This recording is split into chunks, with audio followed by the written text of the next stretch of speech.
Un matin, à la caserne des pompiers d'aéroport de Montpellier.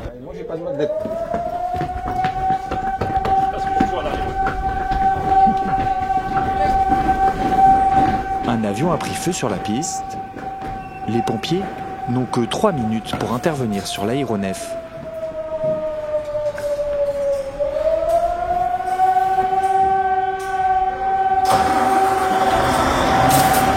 Port de 90, carburant 10 tonnes et pas de fret dangereux. Ok, port de 90, carburant 10 tonnes, pas de fret dangereux, pompier, c'est point direct.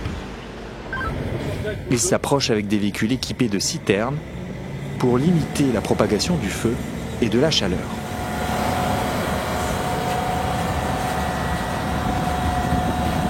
Il faut être très réactif.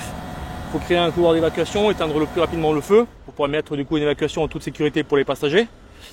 Et c'est pour ça qu'on intervient avec le camion pour abaisser rapidement les fumées. Et dans un second temps, on va intervenir avec la lance pour continuer le refroidissement. C'est des automatismes.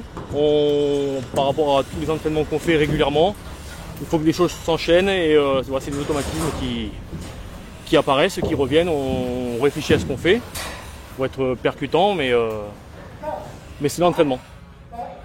Pour être efficace et réactif, dans des conditions difficiles, ces pompiers d'aéroport s'exercent quotidiennement. Pour le personnel, ce qui est dangereux, c'est lorsqu'on a affaire à un local fermé, ce qu'on appelle un local clos, où à l'intérieur, donc la fumée s'est accumulée, et derrière, la simple ouverture de porte peut générer un embrasement généralisé. Ça, c'est donc assez dangereux. Mais pour ça, ils ont des techniques d'approche, ils ont les compétences nécessaires, l'entraînement nécessaire à pallier à ce genre de risque.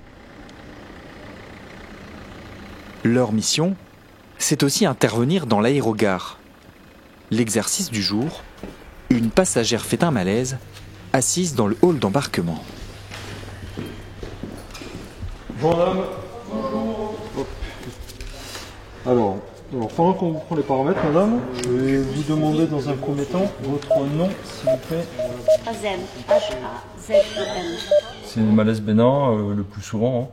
On peut avoir des accidents traumatiques aussi, mais on peut avoir des malaises graves, c'est déjà arrivé, des arrêts cardio-respiratoires, où notre rôle a une importance puisque la caserne est à côté et on a une rapidité qui sera différente des secours extérieurs. Montpellier est un aéroport de niveau 7 de protection, un niveau de sécurité spécifique aux avions commerciaux de type A321 ou Boeing 737. Chaque jour, 6 pompiers sont d'astreinte de 5 h du matin jusqu'au dernier vol commercial et une fois l'aéroport fermé au trafic, 2 pompiers restent à la caserne.